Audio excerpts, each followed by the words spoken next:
5 of the Cryptohopper cryptocurrency trading bot review.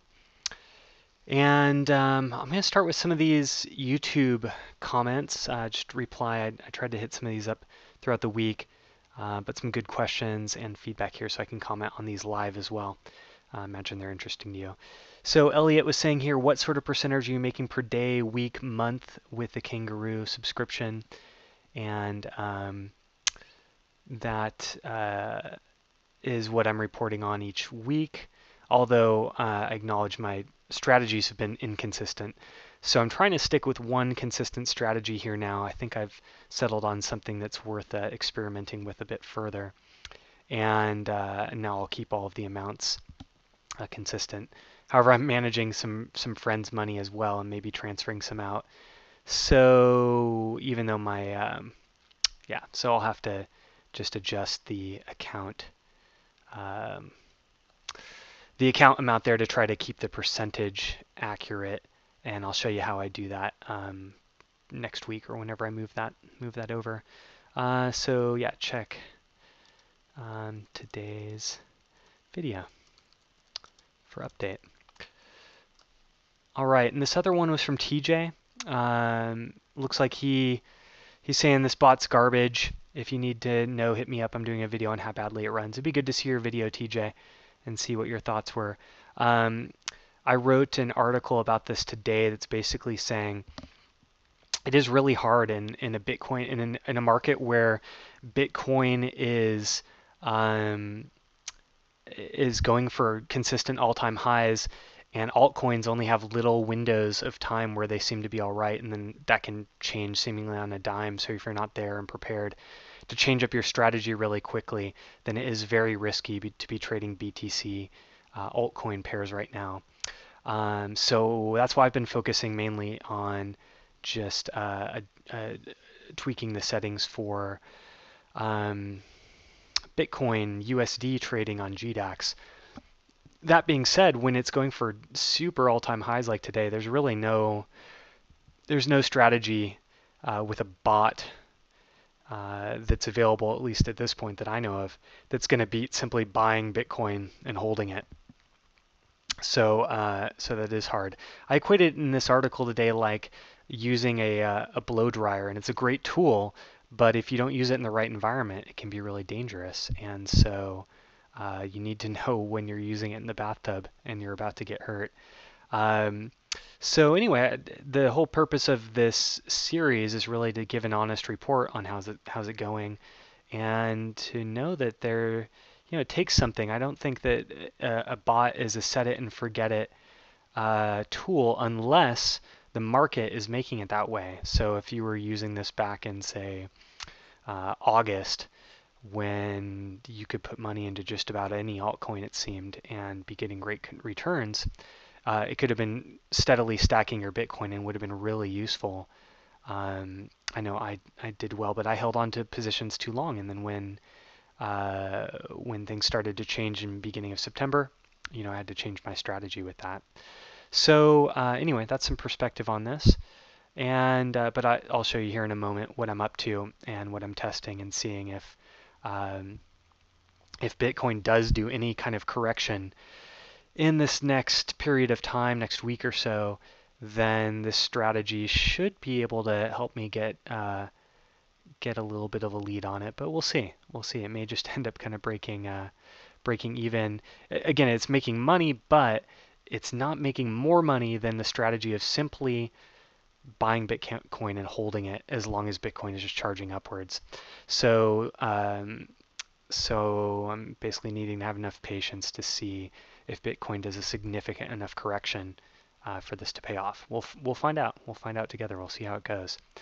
So Jared was saying, let's say you wanted to make a new trade in some currency that you only want to store on a wallet and hodl. Must you deactivate the hopper on that particular exchange for you to make that move, or can you make manual trades while the hopper is activated? You can make manual trades. You can trade it directly from the hopper, or you can just go into your account and make trades. So that's fine. It will adjust your positions accordingly if they're impacted. You can also synchronize them, and you can bring a position in your account into the hopper, and then it will automatically follow the hopper settings. So let's say you were holding some Monero yesterday, and you brought it into your hopper, and your hopper settings were to do a trailing stop loss. Well, it would have ridden, you know, you didn't want to have to watch Monero there, but you knew Monero was going up, and you wanted to go ahead and sell with profit. So you could have that setting so that for that coin even specifically, that you would let it either hit a certain amount of profit or go ahead and just use the trailing stop loss only.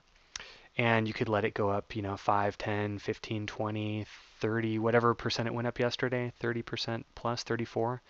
And then when it would drop down 2% or whatever, you have the 3%, 5%, the trailing stop loss, it would sell that out for you. So again, you need to think of it as a tool to apply consciously. This is not the sort of market where you can use a set it and forget it strategy. So I hope that's helpful. Mickietti says, liked the video, so subscribe to Bunny using GDAX. Each time I select BTC, it will not save it, but Litecoin and Ethereum will save. Any idea what's going on? I don't know. I don't have that issue myself. I would check with support, see if they can help you out.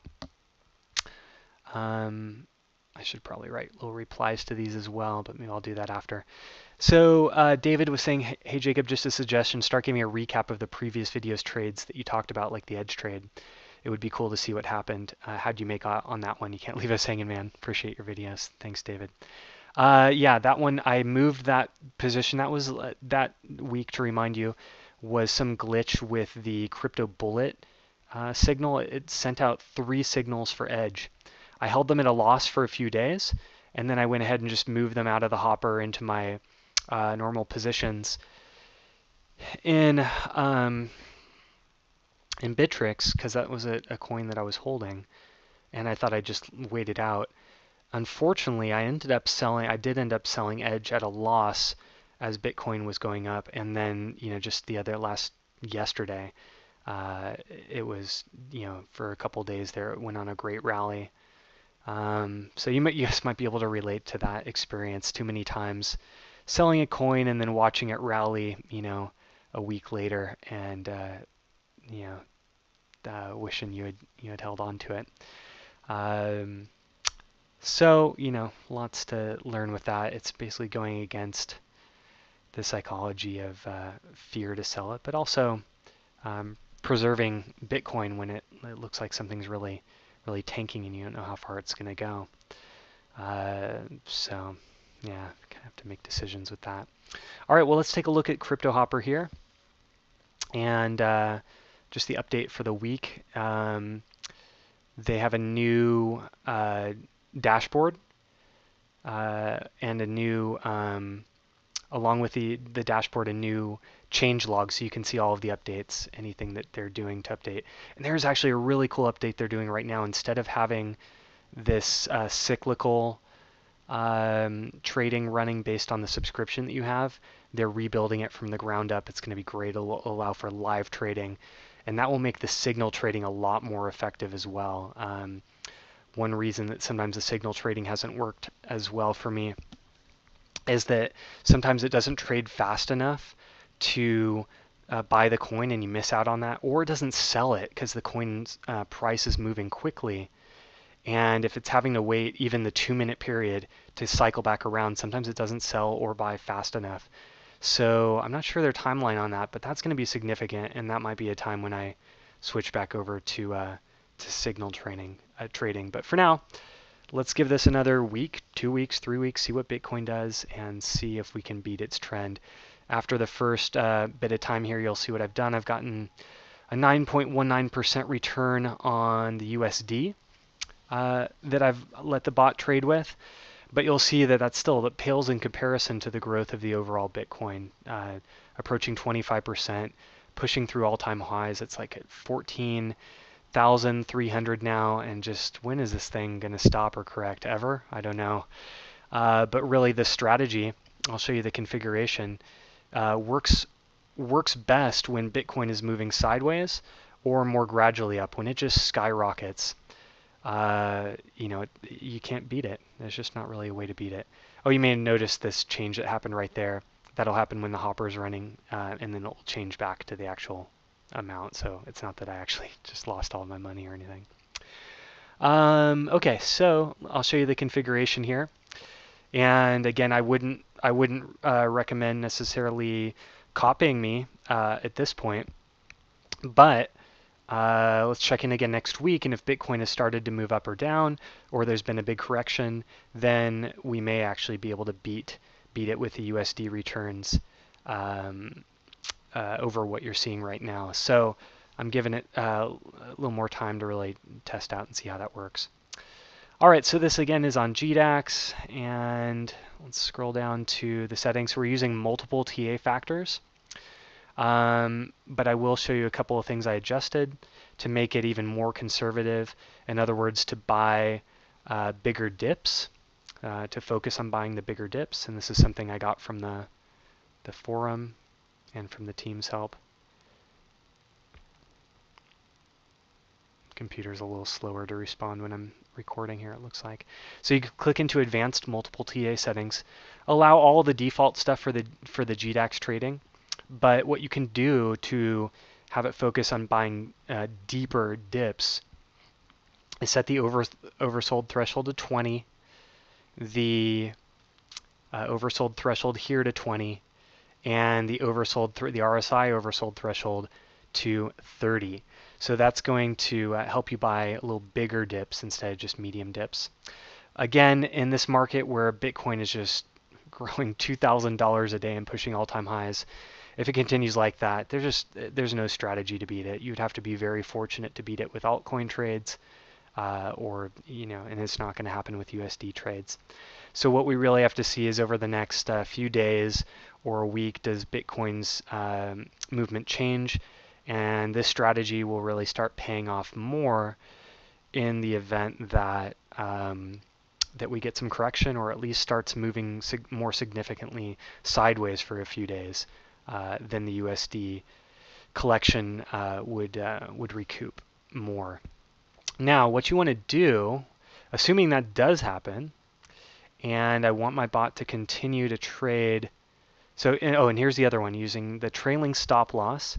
Watch out, but you say use trailing stop loss only. So you have the arms set at 3%, which means it has to go to at least the 3% profit on any position.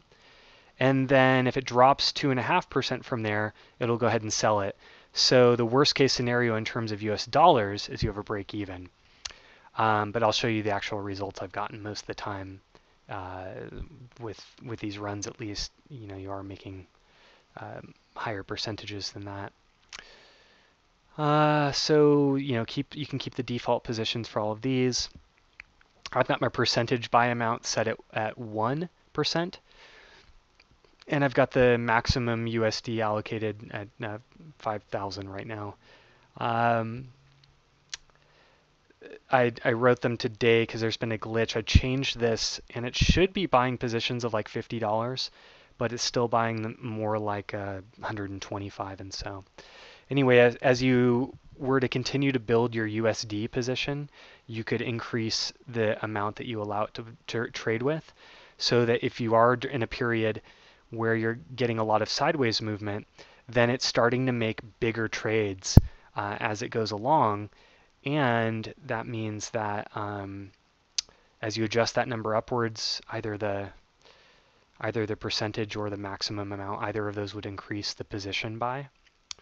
Then the amount of Bitcoin that you're making in a favorable environment, or USD that you're making in a favorable environment, is going to start paying off faster. So again, in conditions like these, I may end up determining, when it's running for an all-time high, it's better just to buy and hold Bitcoin. If you can see that coming.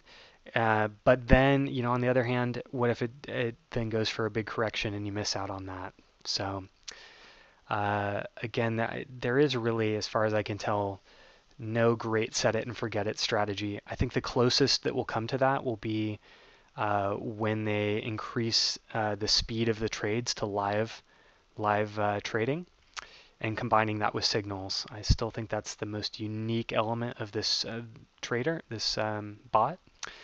and the strongest possibility for really stacking Bitcoin in an environment where altcoins have stopped bleeding and Bitcoin's not running.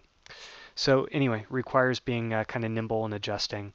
And for this next week, I'm going to go ahead and keep this strategy going. That's my current plan.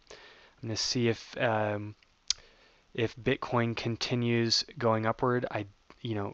At the rate that it is right now, I don't see any way that I can beat it with this strategy. But again, if we see some correction, some sideways movement, this number here, this percentage, should start to catch up with this percentage. So we'll see. Anyway, keep your questions coming.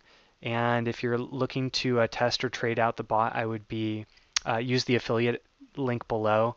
But I would be cautious. I'd be conservative, and I would just have an experimental, attitude and go light, just to get to know it and get to use it, so that when the market conditions are favorable to the trading strategy you choose, you can deploy it, and you know what you're doing, and you can just then increase your numbers and let it start trading with more.